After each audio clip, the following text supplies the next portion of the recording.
Welcome back to the show. This is the season finale of Behind the Lens. Thank you everybody who's tuned in every other week from episode 1, the ones who tune in live when the show is premiering. Thank you. Today's episode, we're gonna have Trevor, aka 1/6 Shooter. You've seen his work with Mythic Legions and now with Cosmic Legions. What can I say? My man's awesome. You already know that. We all know that. So without further ado, here's 1/6 Shooter.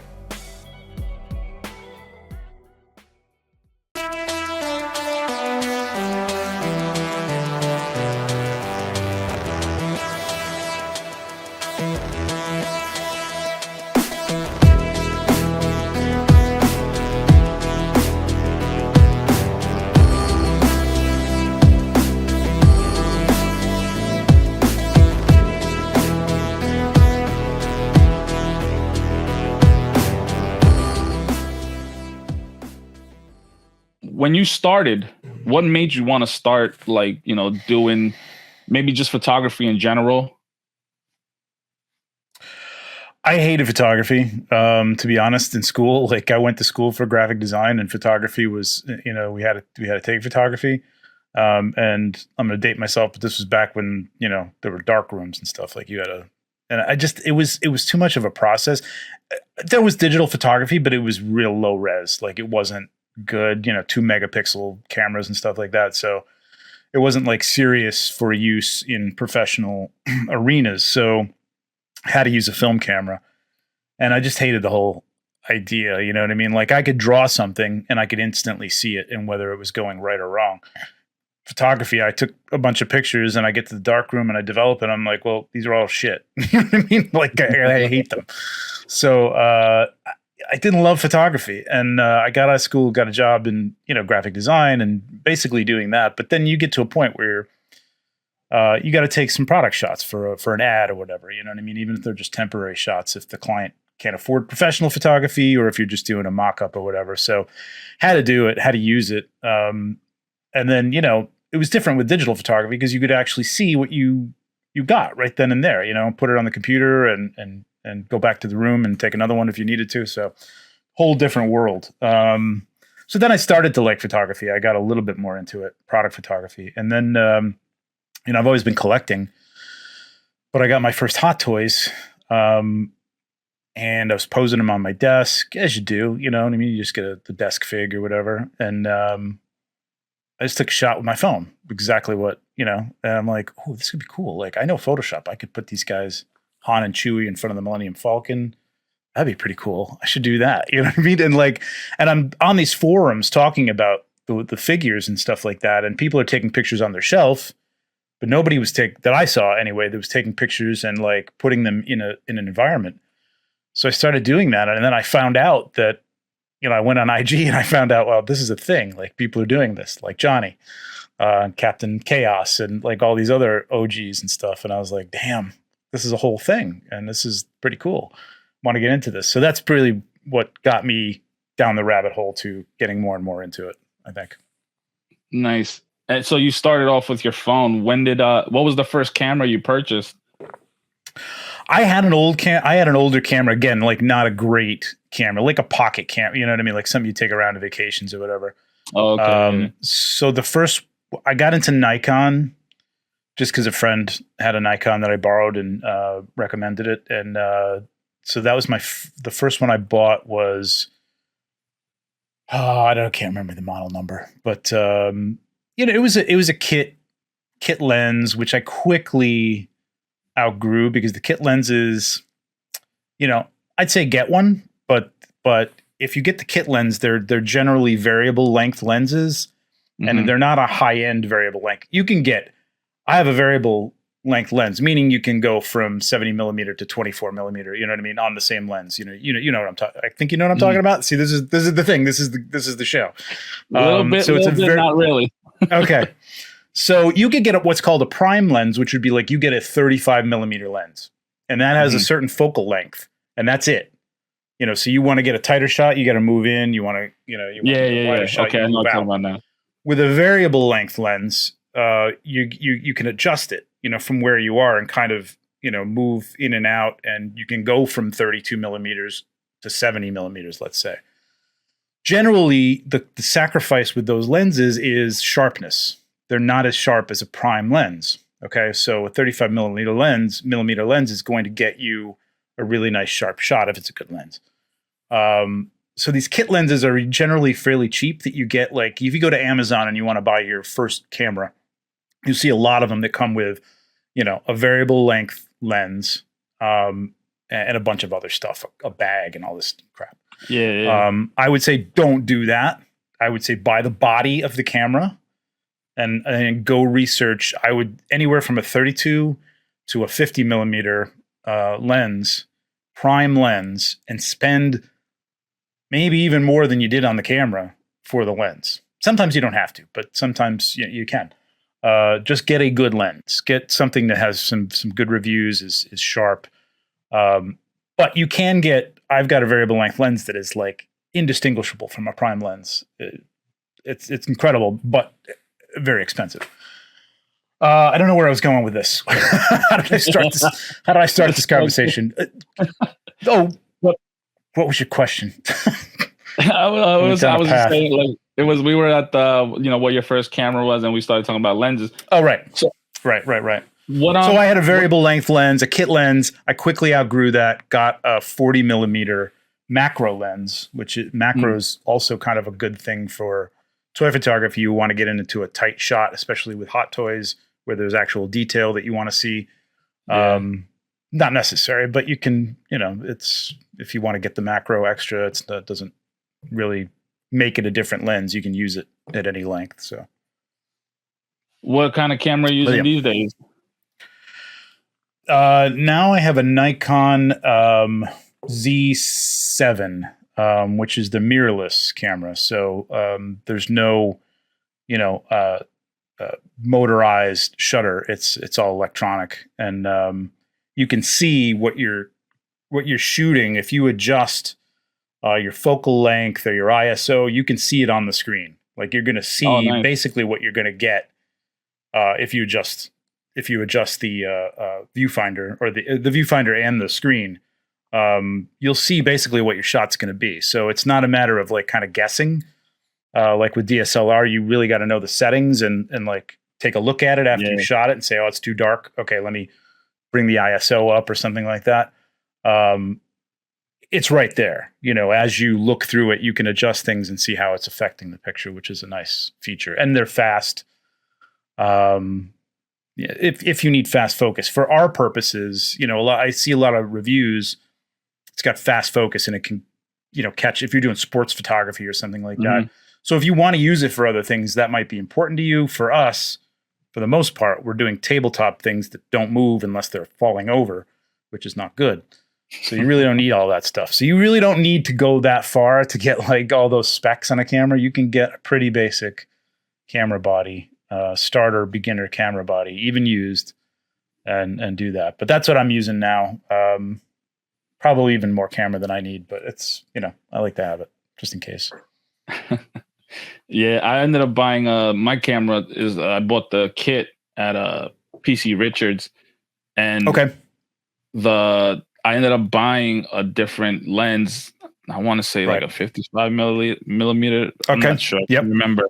Yep. But I think it was that. And then when Johnny sold his Canon and went to, I think Nikon. Sony, right? Yeah, Sony. Yeah. I ended up buying his macro lens that he was using. Oh, nice. Yeah, perfect. So I've been using that because I love the way it looks. I love that up close, that focus on that one thing, and I love it. Yeah, and it's nice. Yeah, way more than that camera was. Oh yeah, well, that's what people I think going into it don't realize is that, like, again, the kit lenses, it comes with a cheap lens, and I was taking pictures. I'm like, why is everything? It's so soft. Like I'm not getting. Like what I want out of this. And you quickly realize that the kit lens is not the way to go. So yeah, lenses aren't cheap. I mean, you can get some really good cheap lenses if you do some searching, depending on what brand you're using, but that's the way to spend your money for sure on a lens. Yeah, definitely. So what, so you got the new camera after you did the photography and the stuff like that, and then you started doing it on your phone. Like, at what point were you like, oh man, this is so cool, let me invest even more in this? Like, what was that transition from just I guess, even though it's still fun, but you were like, let's take it more seriously. Mm-hmm. Yeah, what you see behind me, none of this was here, and this was a pretty dank, dark basement, and I just had this little corner that I kind of, cleaned up and put this table up, and I bought a roll of like white paper to put down behind things and stuff, and I wasn't doing digital. I was printing out backdrops or whatever I could do. And I just wanted to take it further. That's a good question. Like, what point did I think it was pretty gradual. I think it was lights first. Mm-hmm. I think I invested in some lights, some better lights, because I was using some pretty cheap lights. And if you get certain cheap lights, I think they're better now, but like they can give a green cast to them because they're just not, they're not quality RGBs or whatever like that. So I think the lights were the first thing. And then, I bought a table to really contain things down here and really have more space than I had, like from IKEA, and then I think the big switch, the big investment, and the big thing that was like, okay, we're doing this, was like a 60-inch TV that I bought for the backgrounds, for digital backgrounds. So I think that was probably when I was like, I'm investing money into this at this point. You know what I mean? Like, this is going to be for real. It's not to watch sports. It's to see these pictures. Exactly. Exactly. I don't think I've ever watched anything on this TV. Like, it's down here. I could be sitting here watching TV, but no, it's just for backdrops. And it's not 4K. Like, I wish it was 4K. Like, I wish I had waited another couple of years when those things dropped. But at the time that I bought it, like 4K was like a couple $1,000s. So like, seriously. Yeah, that'll be the next thing I invest in, I guess. So you brought up like, accessories like lighting and things like that. What other accessories do you like using other than lights? Like, do you use like flight stands or, you know what? I just, it's funny. I talked to Mario about flight stands because I've made my own, but they're not good just out of wire. You know what I mean? Like, I don't use a lot of that. I had a thing where I had like two, tripod stands, and then I had a bar over the top, and I was hanging things. But the problem with hanging things, you have to use a stiff wire, otherwise they're gonna just like dangle, wave, and then you gotta like wait and then don't breathe so it doesn't move, and you still get a little movement. So it wasn't the ideal situation. So more and more I've been using flight stands. I'll show you a couple things. These things are great.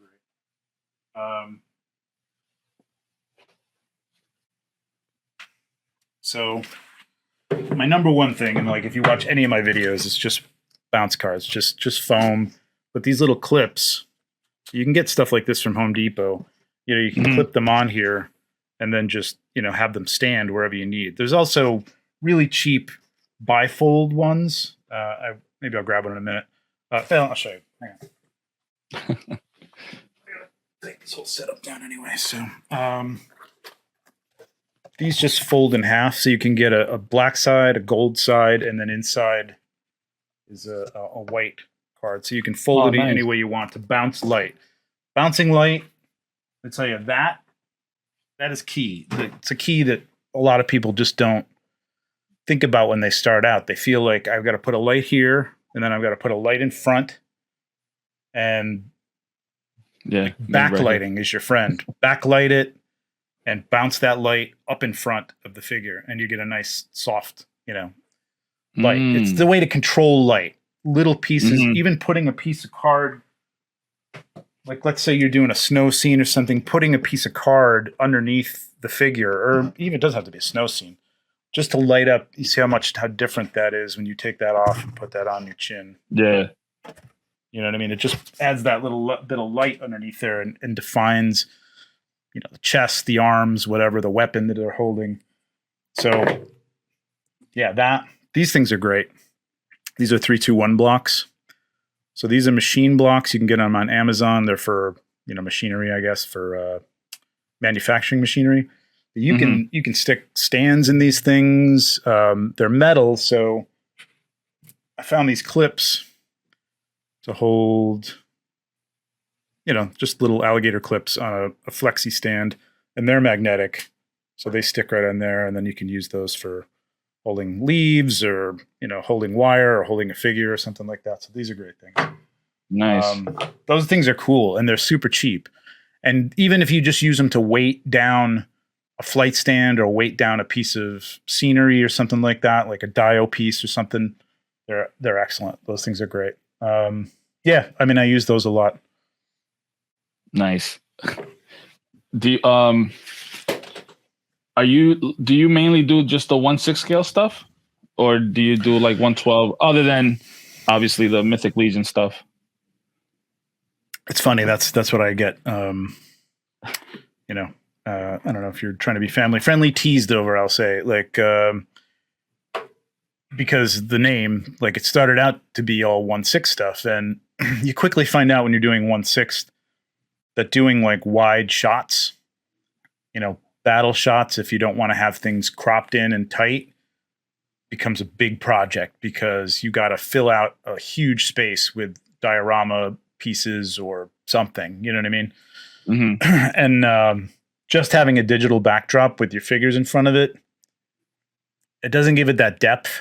You know what I mean? Like, you really want some pieces, something to sort of be in the foreground, something to be in the middle ground, and something to be in the background. So 1/6 is difficult, man. Like, getting diorama pieces for things and then getting something that's big enough to fill a background is it's daunting and expensive and takes up a lot of space.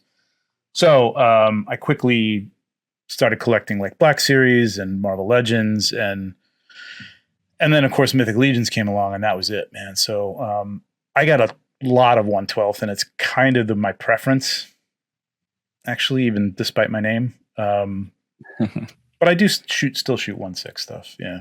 It's just easier. 1/12. I mean, there's tons of stuff out there. It's all relatively the same size, even though McFarlane's a little bigger or whatever. If you get a Dio piece from one, you can generally use it for another. A horse from here, you can use it for Batman or whatever. Yeah. So it's just an easier scale to be in. It's easier to play with that 5 to 7 inch scale, like right there, and you can put something in the background, make it look the same size that might be smaller, or vice versa. So it's cool like that. I try to do a shot with Anakin Hot Toys, and I was trying to use the TV, and man, I just couldn't get, like, the idea was there, but looking through that lens, and I'm looking at the little screen, and like you said, you got to snap it, then see how it looks, and I was like, nah. I can't do this. And I couldn't figure out, like, what am I doing? Like, I know what I want. I just can't get it. So tell me about that, and let me see if I can figure out what was the idea? What was the background that you were using? You were using a TV screen or something, or a computer screen? Yeah, it was a TV screen, and I had a picture of I wanted like a picture of Vader in the back, right? Okay. But have that Anakin with the Sith eyes in the front. And like, that'll be the main focus. But my, lighting, like you're saying, was super important. And I don't have the tools right now to get all that proper lighting. And I don't know how to use it, even if I did. Because like you said, I'm just putting stuff all around where I think it might need it. Yeah.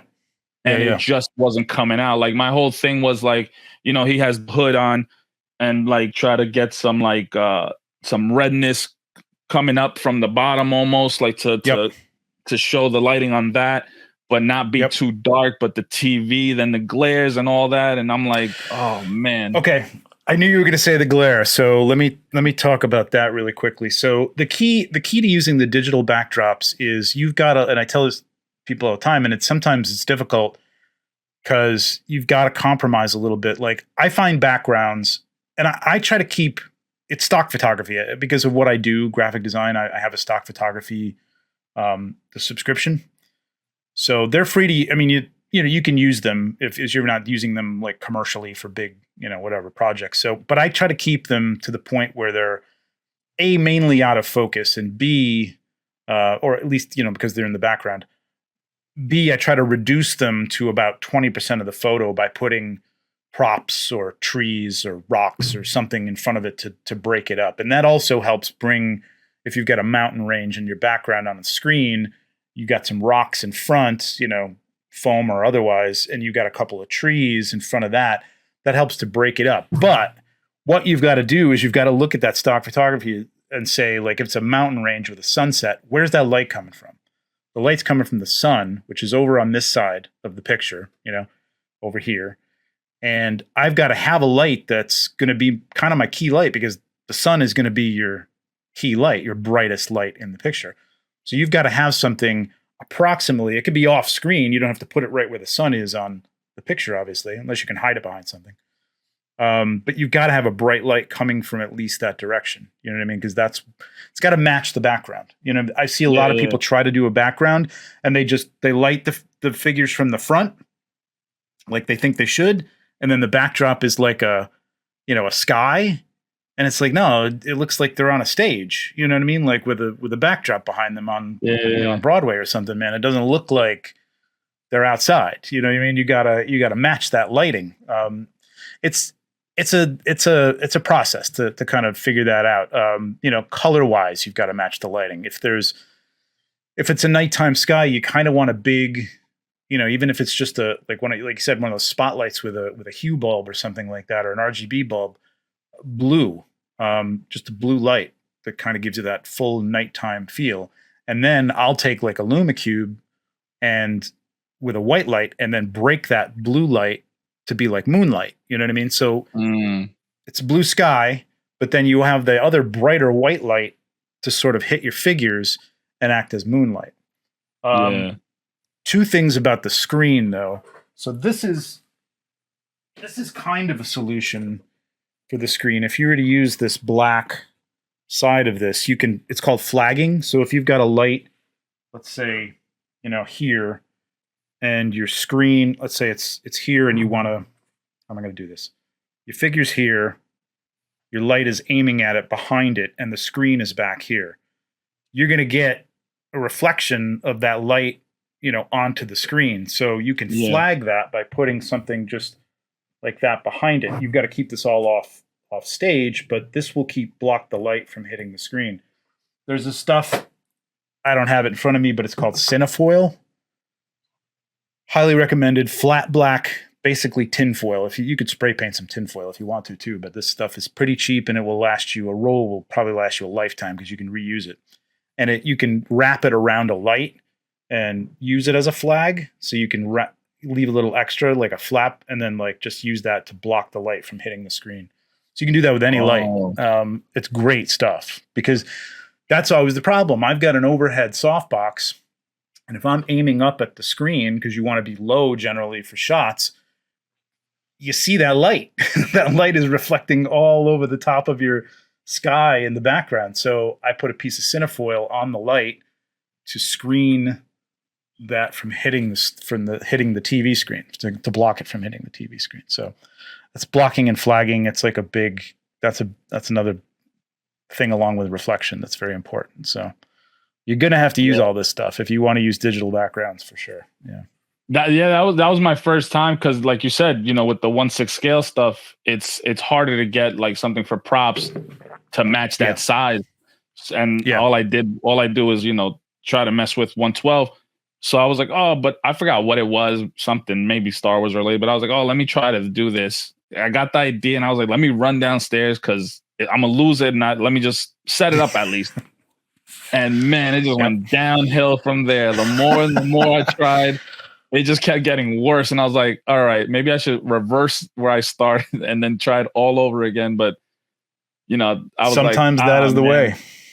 Yeah. Sometimes that's the way. And I will tell you, that happens to me as much as it probably, well, maybe not as much, but like it happens to me as well. Like I will go downstairs and like, all right, I'm going to do this. This is good. I got it in my head. Start setting it up, start lighting it. I'm like, this is not working, man. I don't know. Like I got to walk away. You know what I mean? I got to walk away.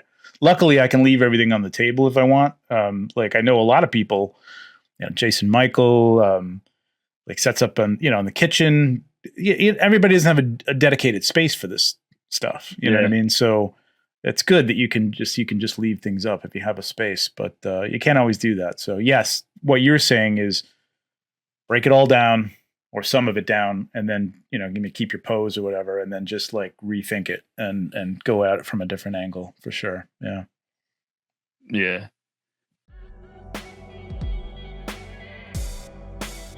I hope you guys been enjoying the episode so far.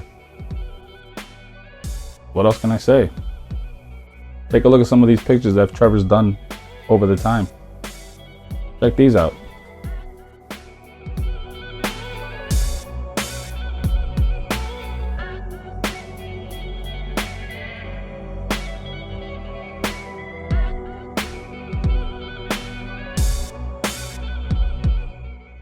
So, you were talking about the 1/6 scale and the 1/12 scale. Like I was talking to you about the last photo I was trying to do with the Anakin, and I just couldn't get it right, even though the idea was there. Have you had a figure that maybe you were like excited to get and shoot it, and it just wasn't coming out the way you wanted to, or maybe a figure that you didn't really care for, but shot it anyway, and it ended up coming out like great, That's probably, I'm trying to think back, because, doing this professionally, I don't know, I put in quotes. It is, there's people paying me to do this. You occasionally, it's not the Mythic Legions, but occasionally you'll get a figure, or even like if you're a reviewer or stuff, like I've had companies just like, hey, we'll send you this figure if you take some pictures of it. And when you first starting out, you're like, oh, that's great. You know what I mean? Free figures. Yeah, sure. But then you get some stuff that's like, I have no interest in this whatsoever. You know what I mean? But then you feel obligated to do something with it because, it was sent to you. The first thing that comes to my mind is, I hate to like single anybody out, but Diamond Select sent me some stuff, and some of it was really cool. But some of it was like anime stuff that I really don't. I'm not that. I like My Hero Academia and a few other things, but like I'm not that big into it. But they sent me these Tron figures that they put out, and I love Tron, back in the day. But they're not great looking. They're just not great. But I wanted to shoot something, and I didn't really know what to do with the anime stuff, so I'm going to shoot these Tron figures, and it actually came out looking pretty cool. I had to like put some like bluish light on them, and they actually kind of glowed. Had that kind of neon effect on the paint, and it came out pretty good. So sometimes there's things you're not exactly looking forward to, but once you start seeing something, you get into it. I actually painted up some walls with some fluorescent paint to glow in the dark or fluorescent, something like that, and it looked pretty cool. It was cool. That must be. But there's things that you get. What's that? No, I was gonna say that must be a whole different experience. Like I'm buying stuff, and like, oh, I might not like the way it looks, or it came out great, but on your end, you like you said, you're doing it professionally, so you are getting stuff that maybe you not have no interest in, but maybe don't know the material, I guess, the source, right? It's like you got to try to figure out like, oh, what am I gonna do? So that's like a whole nother obstacle on that end, right? Yep. That I have maybe I won't mention the company, but it's a 1/6 company. They do a bunch of different things, and one of the things they do is video game figures in 1/6. And it's a property. It was a property that I don't know anything about it. I didn't play the game, and they sent it to me because I had done some stuff of a property that I do really like a lot, and that they do.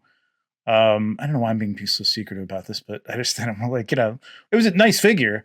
I just like, I didn't like, I kind of like told him after a while, like, I'm not really interested if you're going to send me this thing. Like, even though it was like, a couple, 1/6 figures, $250, $300 figure, for the amount of time that I have to put into researching what to do with this thing.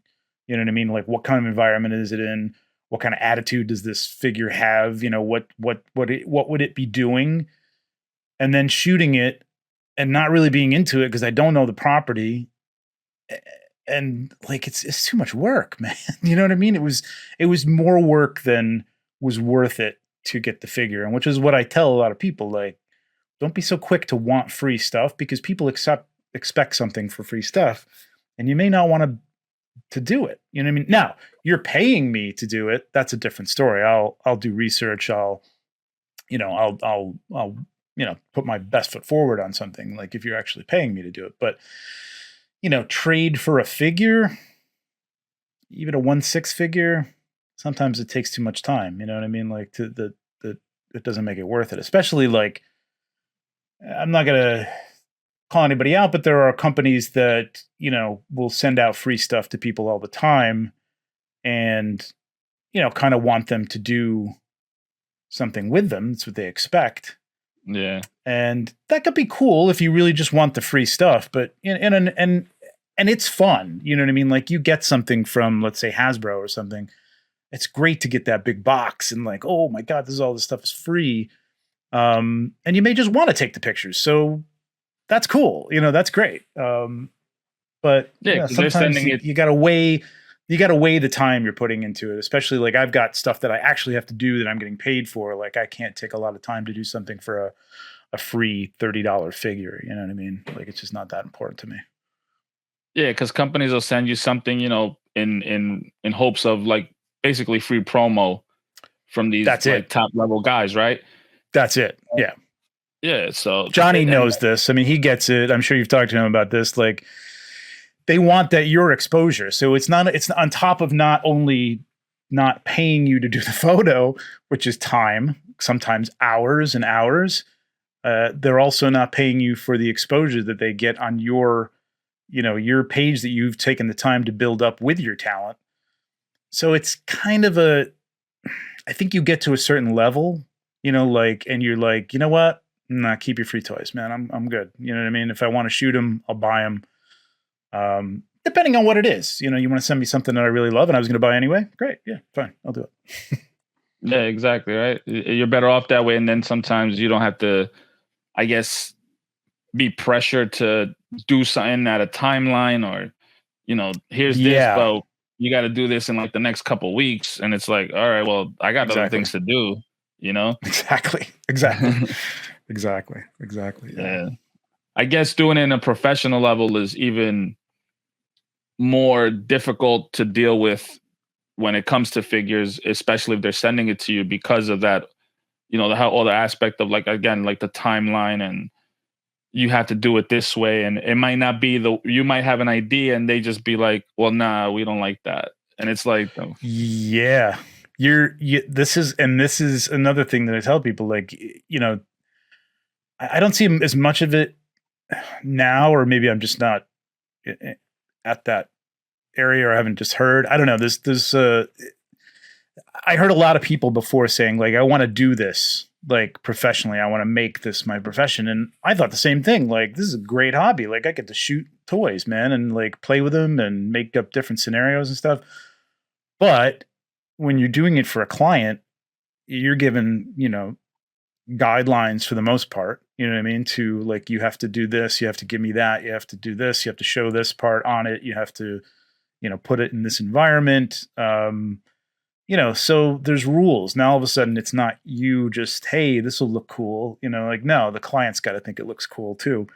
With Mythic Legions, I'm very lucky because they kind of defer to me and say like, hey, go now. But there are things coming up and things in the past where we've had to sit down and discuss like, what environment is this going to be in? We need to build something for it, and it's got to be this type of, atmosphere or whatever. You know what I mean? So there's rules to it. It's not just like, hey, here's a toy, do what you want with it. So it is different. It's a job, and there are deadlines, and it's different. It's definitely different. Yeah, and sometimes that could take the fun out of it when it's because it's a job now. It can, especially like what I was saying, like there's a character that I don't run into this too much anymore, but actually there are a lot of up and coming, there's a lot of third party companies coming out of the woodwork now. And I just did like the AWOC, the Animal Warriors of the Kingdom stuff. Now I like those figures a lot. But again, there's a story behind them that you kind of have to follow. I can't just do, whatever I want, and I have to talk to the owner and like make sure that if I put them in this environment, it's the right environment. Like what kind of light do you want on these things? There's things that they want. So you kind of Yeah, because you can't just take any said figure and just be like, you know what, let me put them in like a New York scene street. Like a New York City street. Yeah, right. Like it would be cool to have those guys in like a city street or something, like hanging out on a stoop or something like that. But that's not Animal Warriors of the Kingdom. Exactly. Yeah. So you just can't do that. So I mean, it's it could be good when you're working with good people and they trust your instincts for, the scenes and stuff like that. But there are some rules. So yeah, and deadlines. Is there a figure that you've had that you just maybe just keep going back to every now and then, that like one of your like oh, this is one of my favorites, and like it's like so photogenic that I just love shooting it? I was trying to think of the other day, like what is the most, it's not conscious if it is. I think it's probably Darth Vader. I mean, if I look back on my feed, because there's so many Mythic Legions, I don't think there's like one or two Mythic Legions that I've shot more than 2 or 3 times. But I love those figures. But probably just from a sheer usage standpoint, it's probably Darth Vader. And it's a great figure, but it is a figure that's a real pain in the butt to light.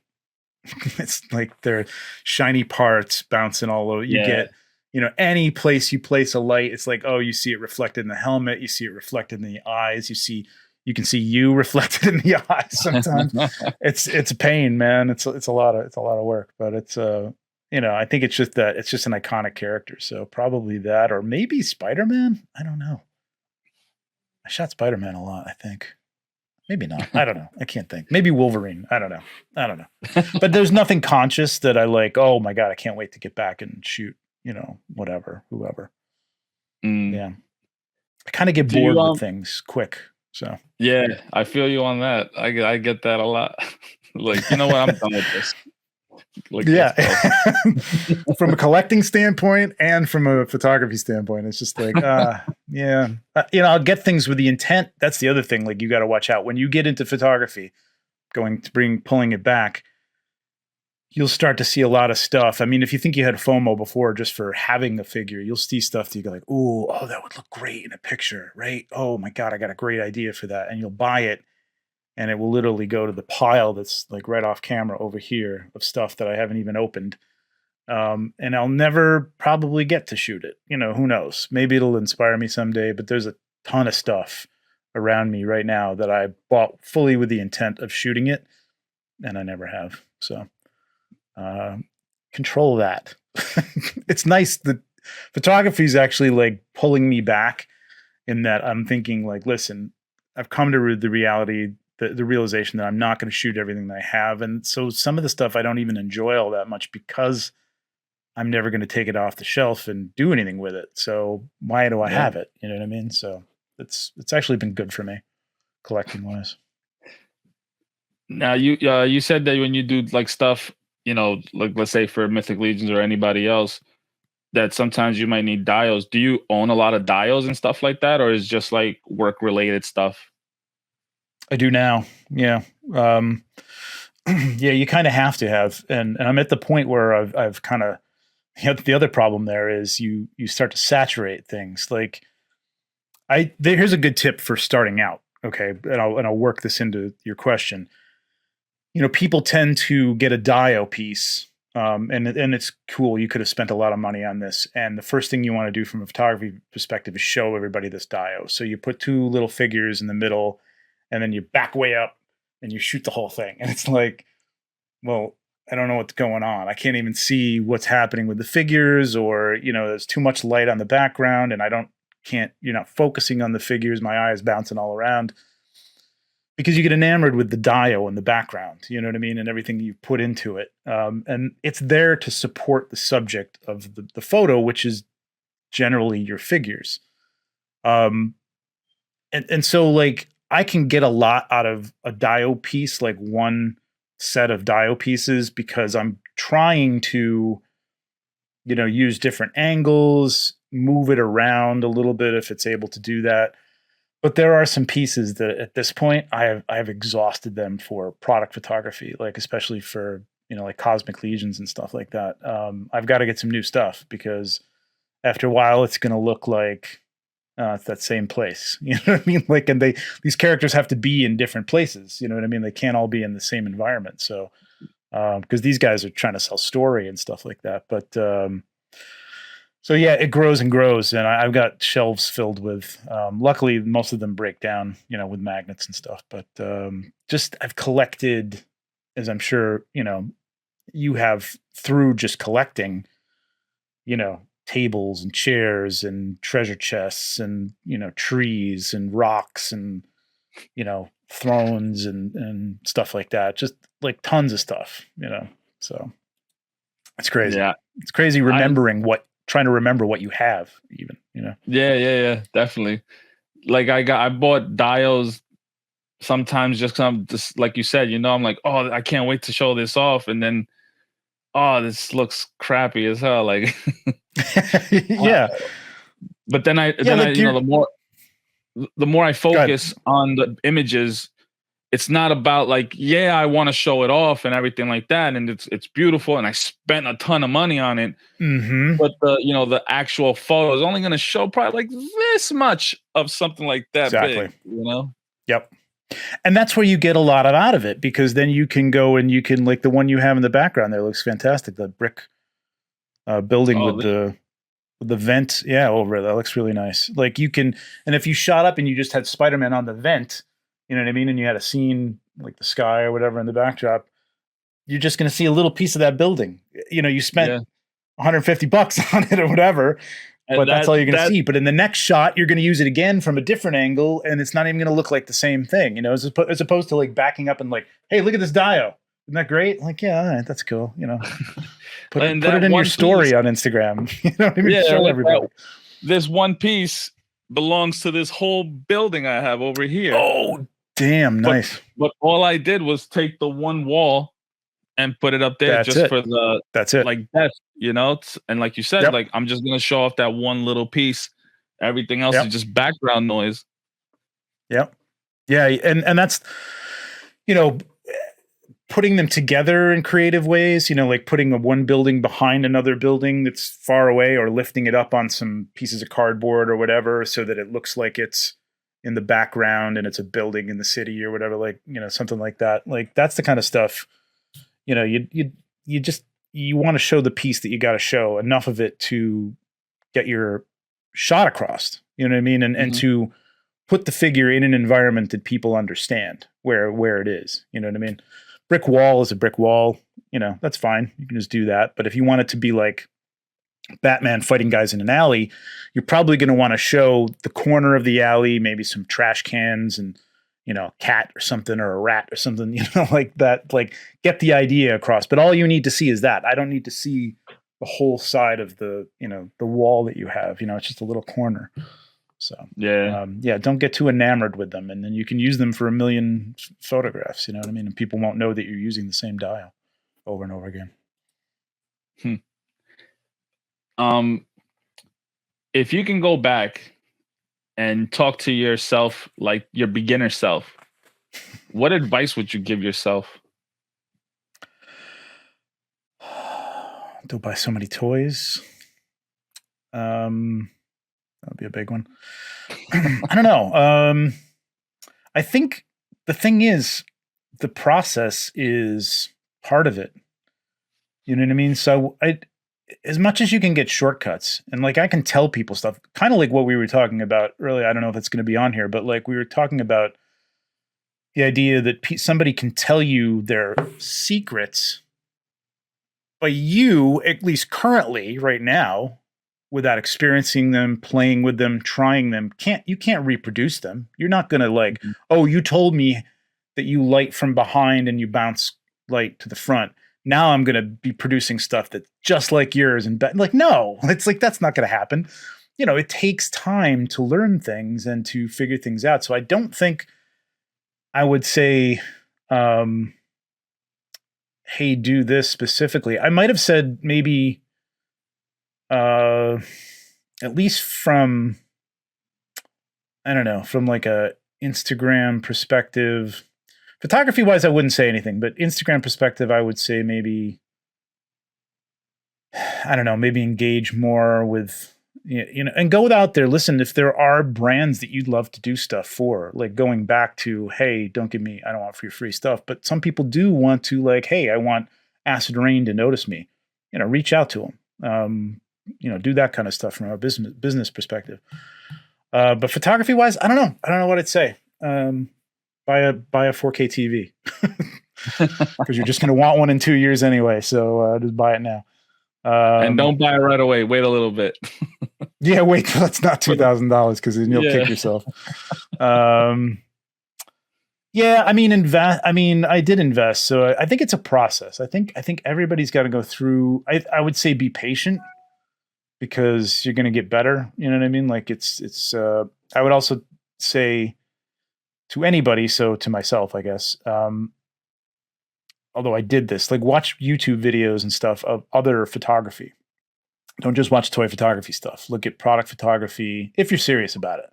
Look at portrait photography because literally what you're doing is taking portraits of little people. You know what I mean? So they're still people. And you can look at portrait photography and the way people shoot people outside for composition, which is I find one of the toughest things for people to grasp is good composition. Look at other stuff that's not toy photography. Look outside of toy photography. That's a good one. I would say that. Yeah, look outside of toy photography. Yeah. Yeah, because like, you know, like you said, it's just a miniature version of what you would probably take of real people, right? Yeah. You're trying to capture that almost that same thing, like almost like a scene in a movie. You're trying to recreate that. You know, it's no different than what you would do if it was a person just standing somewhere. In fact, take comic books or take a movie clip and try to like completely like reproduce that scene, at least with the poses. You know, it's not going to look exactly the same lighting wise as it did in, you know, Endgame or whatever, but you know, try and get as close as you can, but use that as an idea for composition. Spider-Man's up here and Captain America's in the front with the shield. You know, he's over his shoulder and the shield kind of like frames Spider-Man, whatever. You know what I mean? Like there's some great, especially in comic books because they're freeze framed and like they have to compose these frames, you know, so a really cool splash page could be like, ooh, let me do that. Let me put Captain America up here, you know, coming towards the camera, Spider-Man over his shoulder, you know, flipping a web. And, you know, it's a great basis for composition because composition is tricky. You know what I mean? If you're just coming up with your own stuff, it can be tough. Your inclination is to get eye level. See this a lot on ACBA, eye level with the photo, with the figures, shoot them full length, you know, right up against the wall. So you've got shadows, harsh shadows and stuff like that. And it just doesn't look good. So like, you know, look at what's going on compositionally in comic books and then, you know, take it from there. Where you know, I bring up ACBA quite often because in the beginning I joined the Facebook group and try to learn like from all the other photographers that were there, like maybe see what they're doing and you know things Absolutely. like that. Have you joined or were you a part of that group or of anything like that, or have you like what you know? What's it? You know what? Forget that. What were some of the first people or things that inspired you to be like, oh, I want to do this too? That's interesting. There was a lot of people. I am on ACBA. I'm an admin now on ACBA. And I will. There's a lot of people there. I don't want to call out names because I know I'm going to forget people. But there were some, you know, like I saw. Of course, I saw Johnny's work. You know, Captain Chaos was doing a lot of outdoor stuff. Still does like a lot of outdoor stuff. I think for indoor stuff, so many people, man. I can't even think, that came along around the time that I jumped in, Work More or Less, Jason, Jax, and, all those guys, Tom Iwatu, there was a lot of people that inspired me, and I'm still being inspired by all the time, compositionally or lighting wise or technique and stuff. But I will say, going back to ACBA is a great place. You have to have a thick skin. It's one of the things that I've said. I tried to start a hashtag like a couple years ago for people who wanted critique. Like, they're going to put their stuff up on Instagram, tag it. I think it was creative critique or something like that, or give me feedback. I don't know. It was something like that. I want to say, so I would follow that hashtag. Yeah. And I would like go in and say, hey, this looks great. I would just like, you're outside. There's a giant leaf next to this guy. Like, watch the plant life. It's out of scale. You know what I mean? Things like that. And I thought it was good because people were asking for it. What you don't want to do is go up on somebody's picture and go, hey, this is really great. I think you could have hit this a little bit better, or, if they're not asking for it, you don't want to give, criticism or critiques. ACBA, you have to go into it knowing that people are going to look at the photo and they're going to say something about it. You know what I mean? Like, they're just going to. That's the whole thing, is learning on that. So, you have to have a little bit of a thing. I've seen a lot of people come in and join, and, they put up a photo like we were talking about earlier with like harsh shadows and right up against the wall, and and they get a little upset when people don't say like something good about it. I think you should always say something good about it and then tell people what they could fix. It's usually the way to go about it. But I don't know. In terms of inspiration, so many people. I mean, and still constantly. Yeah, I remember when I first joined, I was like so nervous to put up a pic. I'm like, oh man, they're gonna rip me. Yeah. And I was like, you know what though? If I'd rather get ripped so then I know what I'm doing wrong, instead of you just saying it's a nice pic and then I'm going to keep thinking, oh, what I did was fine. Let me just keep doing this, That's a good attitude. Yeah, that thick skin is not everybody has it, but you're definitely gonna need it. Having gone through design school, I'm used to that. Like, you'd put stuff up on the wall and people would, and it was literally critique time, and it didn't feel good sometimes. So, but you do learn what not to do. It does make you better. It does. Yeah. It absolutely does. Yeah, for sure. Whether you like it or not, and whether you know it or not, it does eventually make you better on any field, not just toy photography or photography in general. Yep. Yeah. Absolutely. Yeah, be open to that. I would say to people, just be open to it. Ask if you don't want to like put yourself out on ACBA. Ask somebody I don't say like inundate people. I don't really want to say call me anytime, but I do a thing on Maz's Toy Box on Tuesdays where people will put things in and we will critique them. I want to do something like that on my channel that's a little more voluntary and just help people figure out what's wrong, what they could do better with a shot, et cetera, et cetera. I'm still working that out, but ask a friend who does it. Ask somebody in the community whose work you admire. Don't bug them every day, but just say, hey, I tried this shot, it didn't really work out. Is there any advice you could give me on what I was doing wrong or whatever? Be open to it for sure. Yeah, definitely. Man, thank you. For sitting down with me and doing this. I appreciate it. It's a great show, man. I'm very, very happy you're doing this, and I can't wait to watch them. Yeah, I mean, like I said before, man, I hope everybody enjoys it and gets something from it. And at the same time that I'm doing this for to post it, it's literally just for me. I know. I love that idea too. I love that. You should make it real personal too. Yeah, no, the things, some of the things you said already, I'm like, oh shit, I didn't think of that. Oh, I didn't know that either. All the stuff that you're saying with the softening up the light or not having to put it everywhere.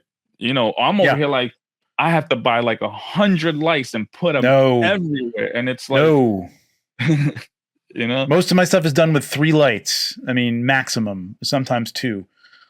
Soften it with tissue paper, in front of it if you don't have soft boxes are expensive. Again, you don't have to go out and buy expensive equipment. You just have to get a little more guerrilla about it. You know what I mean? But tissue paper in front of your light just to make it softer and spread out the light, as opposed to like just hitting it, with a bright light. It's just like, it's plastic, man. It's going to glare. And so you want to soften that light a little bit. So it's, again, man, there's all sorts of stuff you can learn from people. And there's also stuff that you got to try to see how it works. You can't just expect to go in and have it like be magic. It's not going to be magic. You got to try it a bunch of times. Yeah, definitely.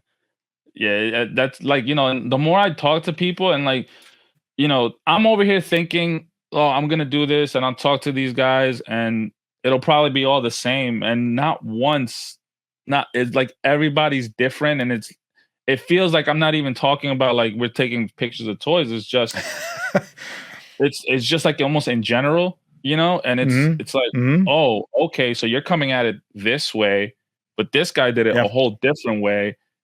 And it's like, okay.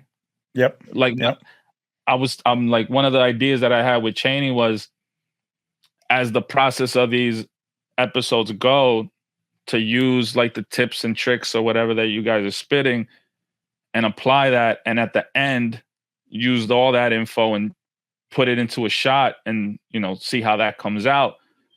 And at first I was like, yeah, that's great. I did it with the first ep and like set something up like the way I have here. Like that's the whole intro and thing. Like it's me walking into the camera type of thing. Yep. That's great. So I'm like, you know what? I'm going to stick to that and I'm going to try it.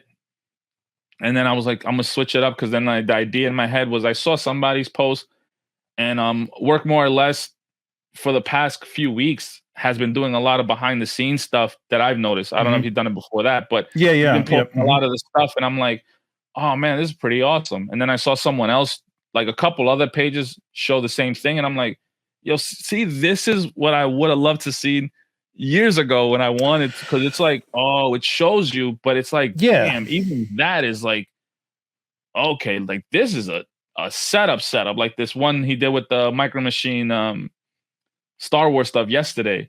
He put the glass and I was like, wow, I would have never thought of that, Yeah. And I have the YouTube channel, but honestly, I've had people tell me that they like seeing the BTS as much as they like seeing the picture. It's not more sometimes, depending on the picture. Yeah. But I put up BTSs, I'd say, on 85% of the stuff that I post. Not everybody scrolls to it.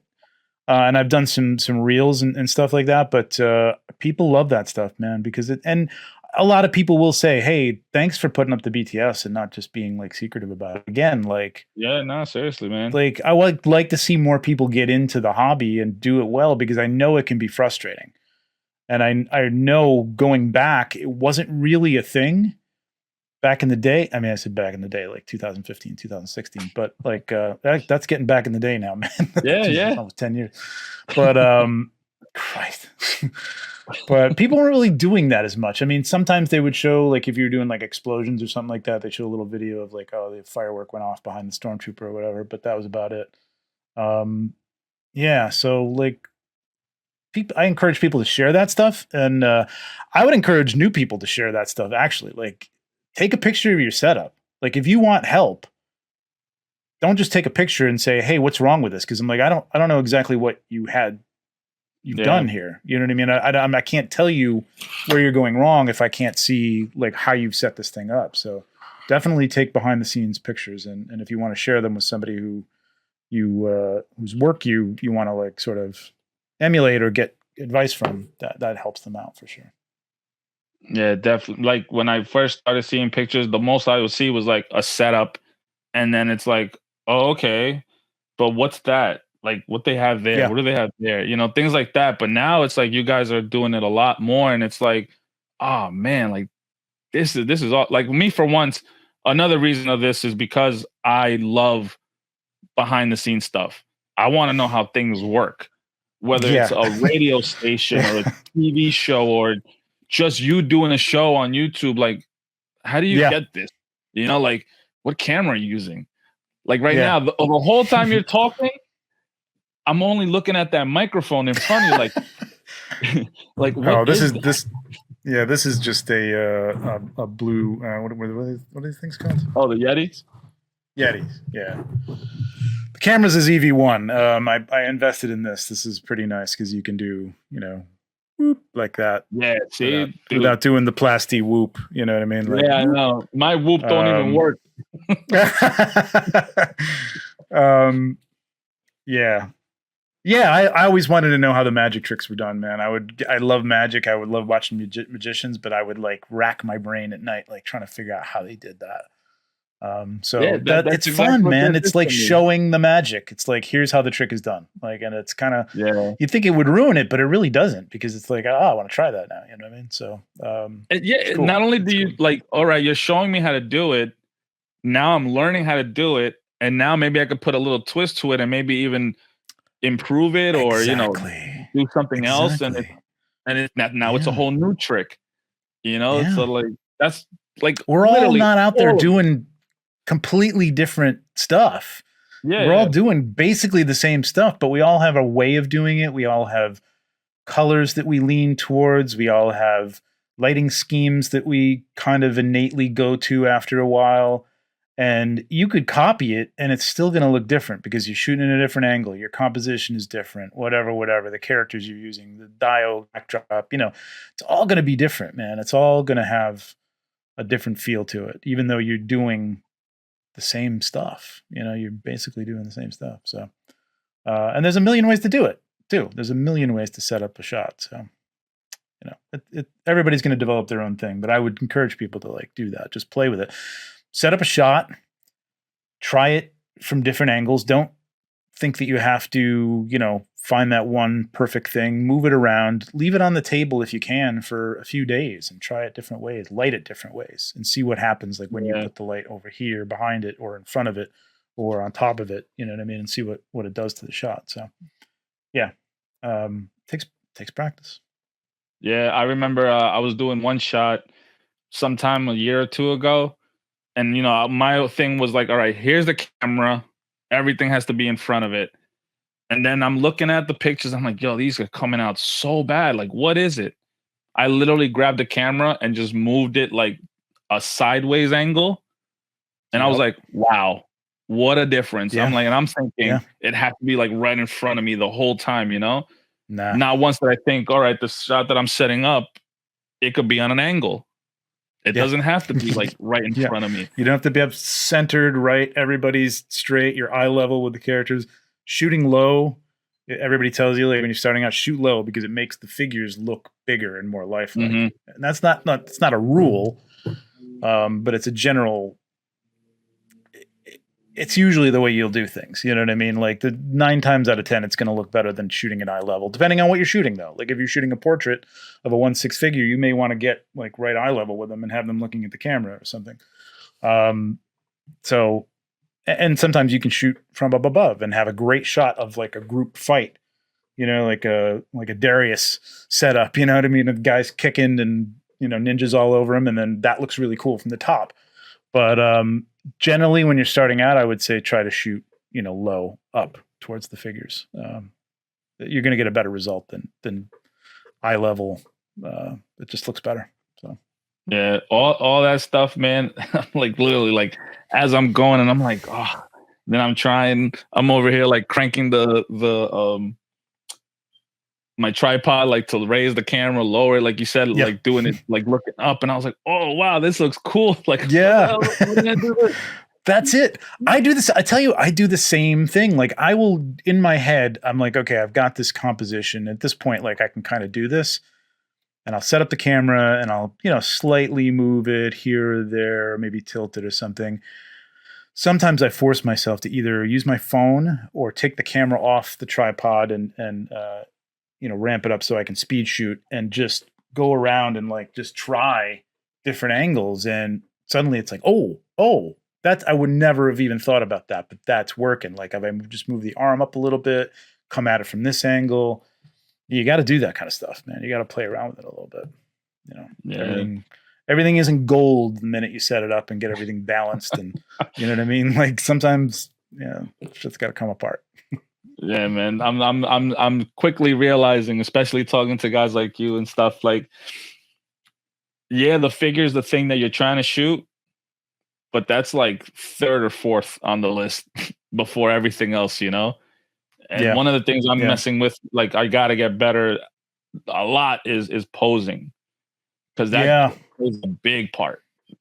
Big part. Yeah. Well, you've talked to some good posers already, I think. So, but there's a lot of good people out there that definitely known for that kind of stuff. But that's an art unto itself. You know what I mean? And I do okay, but there's times when I like have to force myself to get a little more exaggerated with the characters a little bit. You know what I mean? Like try a little something extra to give it more of a dynamic feel. But that's important. Yeah, it's just as important. It's all very important.